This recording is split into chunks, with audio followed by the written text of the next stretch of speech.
नमस्कार दोस्तों, हमारी आज की कहानी का नाम है नालायक बेटा। बेटा, हमारा एक्सीडेंट हो गया है। मुझे ज़्यादा चोट नहीं आई, पर तेरी माँ की हालत गंभीर है। कुछ पैसों की ज़रूरत है और तेरी माँ को खून चढ़ाना है। 62 साल के माधव जी ने अपने बड़े बेटे से फ़ोन पर कहा, पापा, मैं बहुत व्यस्त हूँ, आजकल मेरा आना नहीं हो सकेगा। मुझे विदेश में नौकरी का पैकेज मिला है, तो उसी की तैयारी कर रहा हूँ। आपका भी तो यही सपना था ना, इसलिए हाथ भी तंग चल रहा है। पैसे की व्यवस्था कर लीजिए, मैं बाद में दे दूँगा। उनके बड़े इंजीनियर बेटे ने जवाब दिया। उन्होंने अपने दूसरे डॉक्टर बेटे को फ़ोन किया तो उसने भी आने से मना कर दिया। उसे अपनी ससुराल में शादी में जाना था। हाँ, इतना ज़रूर कहा कि पैसों की चिंता मत कीजिए, मैं भिजवा दूँगा। यह अलग बात है कि उसने कभी पैसे नहीं भिजवाए। उन्होंने बहुत मायूसी से फ़ोन रख दिया। अब उस नालायक को फ़ोन करके क्या फ़ायदा, जब ये दो लायक बेटे कुछ नहीं कर रहे तो वो नालायक क्या कर लेगा। उन्होंने सोचा और बोझिल कदमों से अस्पताल में पत्नी के पास पहुँचे और कुर्सी पर ढेर हो गए। पुरानी बातें याद आने लगीं। माधव राय जी स्कूल में शिक्षक थे। उनके 3 बेटे और 1 बेटी थी। बड़ा इंजीनियर और मंझला डॉक्टर था।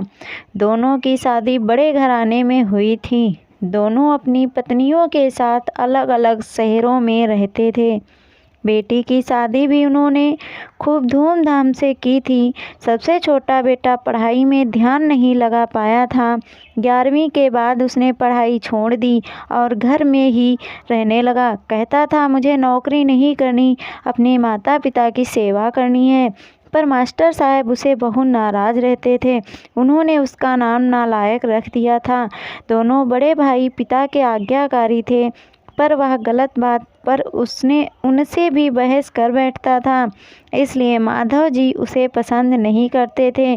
जब माधव जी रिटायर हुए तो जमा पूंजी कुछ भी नहीं थी। सारी बचत दोनों बच्चों की उच्च शिक्षा और बेटी की शादी में खर्च हो गई थी। शहर में एक घर, थोड़ी ज़मीन और गांव में थोड़ी सी ज़मीन थी। घर का खर्च उनके पेंशन से चल रहा था। माधव जी को जब लगा कि छोटा सुधरने वाला नहीं, तो उन्होंने बंटवारा कर दिया और उसके हिस्से की ज़मीन उसे देकर उसे गांव में ही रहने भेज दिया। हालांकि वह जाना नहीं चाहता था, पर पिता की जिद के आगे झुक गया और गांव में ही झोपड़ी बनाकर रहने लगा।